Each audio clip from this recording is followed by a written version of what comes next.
Hello viewers, இன்றைக்கி என்னோடய வீடியோவில் நான் காமிக்க போகிற ரெசிபி வந்து ஒரு எக்லெஸ் கேக் ரெசிபி. இது வந்து banana and walnut cake recipe. இது வந்து ஒரு ஹெல்தி கேக் ரெசிபி. ரெசிபிக்கு போகிறதுக்கு முன்னாடி என்னோடய பேக்கிங் ஜேர்னி பற்றி கொஞ்சம் ஷேர் பண்ணிக்கிறேன். பேக்கிங் அண்ட் குக்கிங் வந்து என்னோடய பேஷன். ஸோ 6 இயர்ஸ் முன்னாடிலேருந்தே நான் வந்து பேக்கிங் பண்ண ஆரம்பித்தேன். அண்ட் அதை ஒரு ப்ரொஃபஷனாகவே எடுத்துட்டேன்னா நான் வந்து பேக்கிங் கிளாஸஸ் கண்டக்ட் பண்ணுறேன், physical as well as online classes. And cakes, breads, pizza எல்லாத்துக்கும் பார்ட்டி ஆர்டர்ஸும் எடுத்துக்கிறேன், பர்த்டே கேக் ஆர்டர்ஸும் எடுத்துக்கிறேன். நான் இப்போ ஆஃப்லேட் எனக்கு கிளாஸஸ்க்கு வர ஸ்டூடெண்ட்ஸ் எல்லாம் என்ன கேட்குறான்னா, மேடம் நீங்கள் ஹெல்தி கேக்ஸாக சொல்லி கொடுங்களேங்கிறா. ஹெல்தி கேக்ஸ் இந்த சென்ஸ், இப்போ கேக்ஸ் வந்து மைதா போட்டு பண்ணுறோம். மைதா போட்டு பண்ணுற கேக்ஸோட டெக்ஸ்சர் அண்ட் வீட் ஃப்ளார் போட்டு பண்ணுற cake texture is entirely different. So எல்லா கேக்குமே நம்ம ஹெல்த்தியாக கன்வெர்ட் பண்ண முடியாது. சில ரெசிபீஸை தான் நம்ம வந்து ஹெல்த்தியாக கன்வெர்ட் பண்ணலாம். பிகாஸ் மைதாக்கு பதிலாக ஃபுல்லாகவே வீட் ஃப்ளார் போட்டு பண்ணோன்னா அதோட டெக்ஸ்சர் கம்ப்ளீட்டாக மாறிடும். மைதா போட்டு கேக்கு பண்ணுற டெக்ஸ்சர் ரொம்ப சாஃப்டாக இருக்கும். வேறஸ் வீட் ஃப்ளார் போட்டு பண்ணுற கேக்கோட டெக்ஸ்சர் கொஞ்சம் ஹார்டாக இருக்கும். திஸ் ஒரிஜினல் ரெசிபி வந்து மைதா யூஸ் பண்ணி தான் இந்த கேக் பண்ணியிருக்கேன். நான் இதை வந்து வீட் ஃப்ளாரை வச்சு கன்வெர்ட் பண்ணியிருக்கேன். அண்ட் இதோட டெக்ஸ்சர் நல்லாயிருக்கும், சாஃப்டாக இருக்கும். ஸோ இதுக்கு தேவையான இன்க்ரீடியன்ட்ஸ் வந்து 1 3/4 cup of wheat flour, baking powder வந்து 1 டீஸ்பூன்,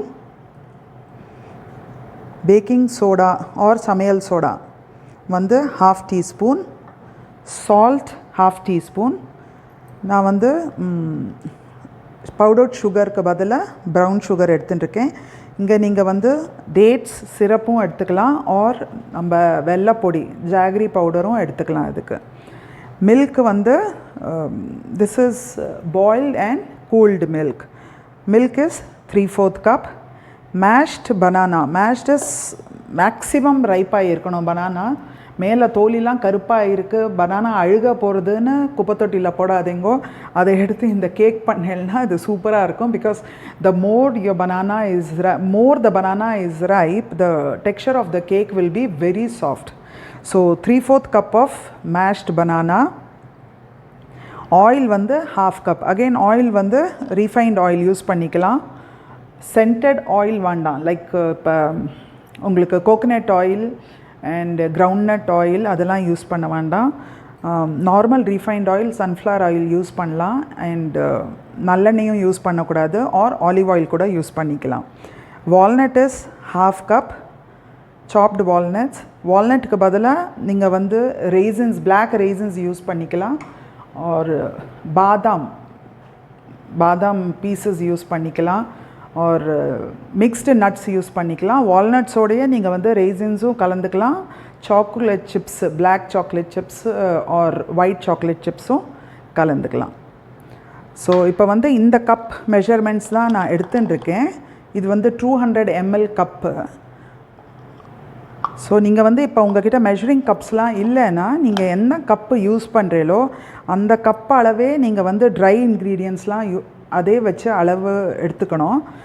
அண்ட் வெட் இன்க்ரீடியன்ட்ஸும் எந்த கப் யூஸ் பண்ணுறீங்களோ அதே கப்பால் வெட் இன்க்ரீடியன்ட்ஸும் யூஸ் பண்ணணும். ப்ளஸ் இந்த டேபிள் ஸ்பூன்ஸ் இருக்குது. இந்த டேபிள் ஸ்பூன்ஸ் உங்கள்கிட்ட இல்லைன்னா நீங்கள் ordinary teaspoons and table spoons use பண்ணிக்கலாம். ஸோ எந்த ஸ்பூன் யூஸ் பண்ணுறீங்களோ அதே எல்லாத்துக்கும் ஒரே அளவு, ஒரே ஸ்பூனாக யூஸ் பண்ணிக்கலாம். ஸோ மெத்தட்குள்ளே போகலாம். இந்த மாதிரி பேனை ஆயிலால் சைட்ஸ் எல்லாம் நல்லா தடவிட்டு இந்த மாதிரி ஃப்ளாரை போட்டு இப்படி டஸ்ட் பண்ணி வச்சுடணும். இப்போ நெக்ஸ்ட்டு வந்து நம்ம ட்ரை இன்க்ரீடியன்ட்ஸ்லாம் நல்லா ஒரு வாட்டி சலிச்சுக்கணும். எக்லெஸ் கேக் பண்ணுறச்சே ட்ரை இன்க்ரீடியன்ட்ஸ் என்ன யூஸ் பண்ணுறோமோ நம்ம அதை வந்து ஒரு 3 to 4 times, மினிமம் 3 times அதை வந்து நம்ம சீவ் பண்ணோம். சலிச்சுக்கலைன்னா என்ன ஆகும்னா அதில் வந்து ஏர் இன்கார்பரேட் ஆகாது. ஏர் இன்கார்பரேட் ஆகலைன்னா நீங்கள் சலிக்கிறச்சு தான் ஏர் இன்கார்பரேட் ஆகும். அதில் ஏர் இன்கார்பரேட் ஆகலைன்னா அந்த கேக்குக்கு உண்டான ஸ்பாஞ்சினஸ் வராது அண்ட் கேக் வந்து மேலே எழும்பாது, ரைஸ் ஆகாது. அதில் இருக்கிற ஏர் and baking powder and baking soda எல்லாம் ரியாக்ட் ஆகிச்சே தான் கேக் உங்களுக்கு ரைஸ் ஆகுது. வீட் ஃப்ளார் 1/3/4 கப் எடுத்துட்டுருக்கேன். இதில் ஒரு 1/2 டீஸ்பூன் சால்ட் போட்டுருக்கேன்.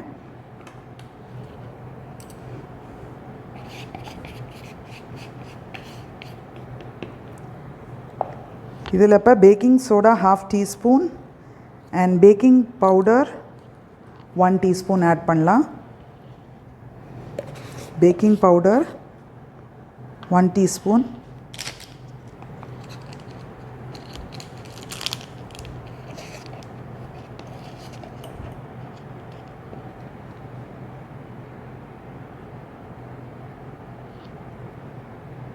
one teaspoon baking powder,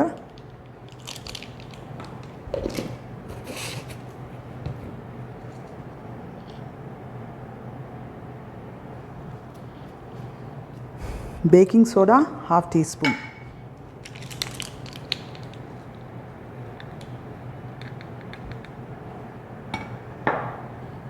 எப்போதுமே இந்த மாதிரி ஹீட் மெஷர்மெண்ட்ஸ் எடுக்கக்கூடாது. இப்படி ஃபிங்கரால் இப்படி கட் பண்ணி இந்த எடுத்துக்கணும்.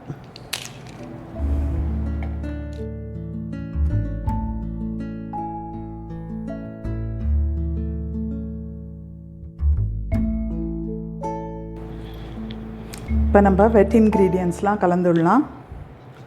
So 3/4 cup of mashed banana.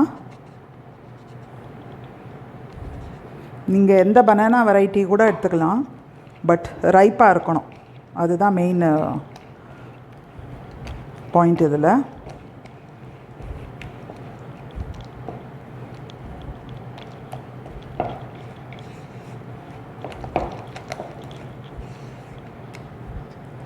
இப்போ மில்க் ஆட் பண்ணிடலாம்.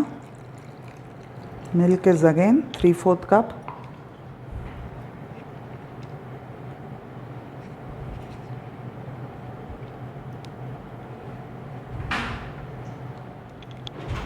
ப்ரௌன் சுகர்,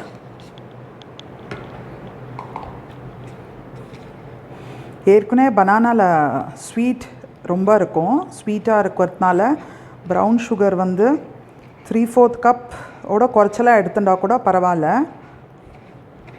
பட் ப்ரௌன் சுகரில் அவ்வளோ ஸ்வீட் இருக்காது. நம்ம நார்மல் சுகரோட இதில் ஸ்வீட் குறைச்சலாக தான் இருக்கும். இதில் ஆயில் மிக்ஸ் பண்ணியாச்சு. இப்போ 1/2 கப் ஆயில். இதில் நான் வந்து வனிலா எசன்ஸ் ஆட் பண்ணுறேன். இது ஹோம்மேட் வனிலா எசன்ஸ். உங்களுக்கு எசன்ஸ் வேண்டானா நீங்கள் வெறும் கார்டமம் பவுடர் போட்டுக்கலாம்.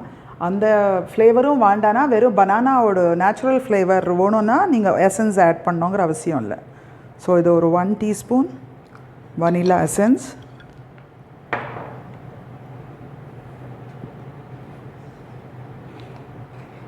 இப்போ wet and dry ingredients mix பண்ணுறதுக்கு முன்னாடி நம்ம வந்து அவனை ப்ரீஹீட் பண்ணிடலாம்.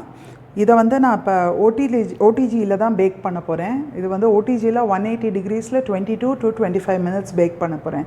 நீங்கள் மைக்ரோவேவ் கன்வெக்ஷன் மோடில் பேக் பண்ணேன்னா அதோட டெம்பரேச்சர் இன்பில் டெம்பரேச்சரே ஹையாக இருக்கும். ஸோ நீங்கள் 180 ஓடிஜிலனா 170 மைக்ரோவேவ் கன்வெக்ஷன் மோடில் பேக் பண்ணலாம். 170 டிகிரிஸ் டெம்பரேச்சரில் நீங்கள் வந்து ஒரு 15 to 20 மினிட்ஸ் வச்சு பாருங்கோ. ஒரு டூத்பிக் இன்சர்ட் பண்ணி பாருங்கோ. குக் ஆகலைன்னா இன்னும் ஒரு 5 மினிட்ஸ் வைங்கோ. பட் ஒரே தெரியாக திருப்பி இன்னும் கொஞ்சம் ஒரு 10 மினிட்ஸ் வச்சுடாதீங்கோ. அப்போ என்ன ஆகும்னா கொஞ்சம் பேர்ன் ஆகிடும். பிகாஸ் மைக்ரோவேவ் கன்வெக்ஷன் மோடில் டெம்பரேச்சர் கொஞ்சம் ஜாஸ்தியாக இருக்கும். அண்ட் இது ஓடிஜியில் வந்து நான் 180ல் ஒரு 25 மினிட்ஸ் வைக்க போகிறேன். எனி அவன் ஓடிஜி ஆர் மைக்ரோவேவ் கன்வெக்ஷன் பேக்கிங்க்கு உள்ள ட்ரே போடுறதுக்கு முன்னாடி நீங்கள் வந்து அதை ஒரு 10 மினிட்ஸ்க்கு ப்ரீஹீட் பண்ணணும். அண்ட் ப்ரீஹீட் டெம்பரேச்சர் வந்து ரெசிபியில் என்ன டெம்பரேச்சர் கொடுத்துருக்கோ அதே டெம்பரேச்சரில் ப்ரீஹீட் பண்ணணும். ஸோ நான் இப்போ வந்து என்னோடய ஓடிஜியை ப்ரீஹீட் பண்ணிடுறேன் 10 மினிட்ஸ்க்கு. 10 மினிட்ஸ். ராட் வந்து போத் தி ராட்ஸ் ஆனில் இருக்கும். மேலில் இருக்கிற rod and bottom rod. So இந்த நாப் வந்து both the rods ஆனில் இருக்குது. அண்ட் டெம்பரேச்சர் வந்து 180 டிகிரிஸ். ஸோ 10 மினிட்ஸ்க்கு இது ப்ரீஹீட் ஆகும். நம்ம அவன் இப்போ ப்ரீஹீட் ஆகிட்டுருக்கு. இப்போ கொஞ்சம் கொஞ்சமாக இந்த ட்ரை ஃப்ளாரை வெட் ஃப்ளாரில் இன்கார்பரேட் பண்ணிடலாம். எப்போதுமே ஃபுல்லாக போட்டுவிடக்கூடாது.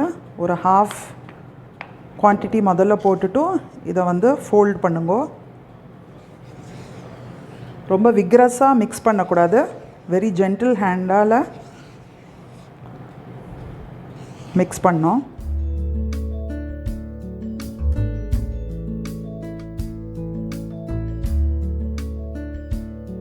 powder and baking soda, wet ingredients போட்ட உடனே it has already started activating the bubbles. பார்க்கலாம் நீங்கள். அதனால தான் எப்போதுமே wet and dry ingredients mix பண்ணதுக்கப்புறம் உடனே பேக்கிங்க்கு வச்சுடணும். ட்ரை இன்க்ரீடியன்ட்ஸ் பாட்டம் வரைக்கும் செக் பண்ணி பாருங்கோ, இருக்கக்கூடாது, ஃபுல்லாக மிக்ஸ் ஆகிருக்கணும் நல்லா. இப்போ இந்த ஸ்டேஜில் உங்களுக்கு வேணும்னா இந்த மிக்ஸ்டு ட்ரை ஃப்ரூட்ஸ் வச்சுருக்கிறது உங்களுக்கு ஃபுல்லாகவே கேக் பேட்டரில் வேணும்னா நீங்கள் அதை மிக்ஸ் பண்ணிக்கலாம். இல்லட்டா பாதி இதில் மிக்ஸ் பண்ணிவிட்டு பாதி மேலே அதில் டாப் பண்ணிக்கலாம். ஸோ இந்த மாதிரி பண்ணுறச்சே எப்போதுமே எனி நட்ஸ் அண்ட் ஃப்ரூட்ஸ் நீங்கள் வந்து ஆட் பண்ணுறீள் கேக்கில்னா, ஸோ இந்த ஹாஃப் வந்து நான் பேட்டருக்குள்ளே போடுறேன்.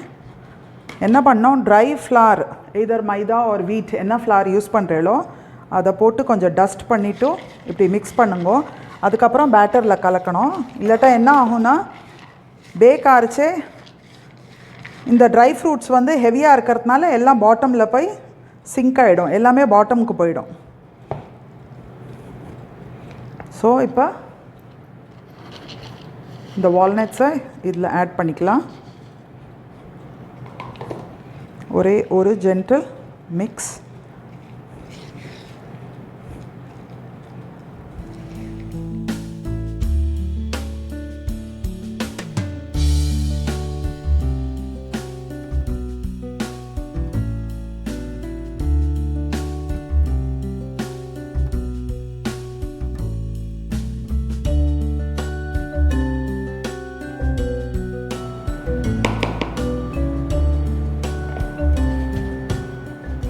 எப்போதுமே பேக்கிங் டின் வந்து பேக் பண்ணுறதுக்கு அவனுக்குள்ளே வைக்கிறதுக்கு முன்னாடி இந்த மாதிரி பேன் நீங்கள் வந்து ரெடி பண்ணதுக்கப்புறம் அதை நன்னா ஒரு 20 டைம்ஸ் இந்த மாதிரி ஒரு துணியை வச்சு கவுண்டர் டாப்லேயோ இல்லை டேபிளில் எதில் நீங்கள் பண்ணுறீங்களோ நன்னா இப்படி டேப் பண்ணுங்க. த ரீசன் இஸ் இதில் இருக்கிற ஏர் பபிள்ஸ், இப்போ நம்ம இது கலந்துருக்கோம் இல்லையா ட்ரை அண்ட் வெட் இன்க்ரீடியன்ட்ஸ்லாம், அப்போ கலக்கரிச்சே நிறைய ஏர் அதில் போயிருக்கோம் உள்ள. ஸோ அந்த ஏர்லாம் வந்து வெளியில் ரிலீஸ் ஆனோம். அந்த ஏர் வெளியில் ரிலீஸ் ஆகாமல் பேக் பண்ணுறச்சே உள்ளேயே இருந்ததுன்னா அந்த டோக்குள்ளேயே என்ன ஆகும்னா இது ஒரு டோம் ஷேப்பில் ஆகிடும் கேக்கு.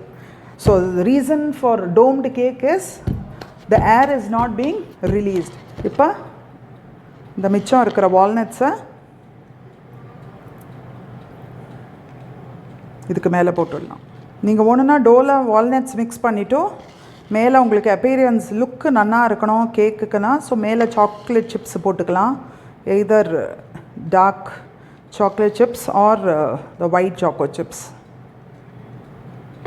ஆர் உள்ள வால்நட்ஸ் போட்டுட்டு மேலே வந்து ரெய்சன்ஸ்குள்ளே போட்டுக்கலாம். It's up to you. So இதை இப்போ 10 minutes ஆகிட்டு ப்ரீ ஹீட் ஆகி, ஸோ இதை நம்ம பேக்கிங்க்கு இது ப்ரீ ஹீட் ஆயாச்சு.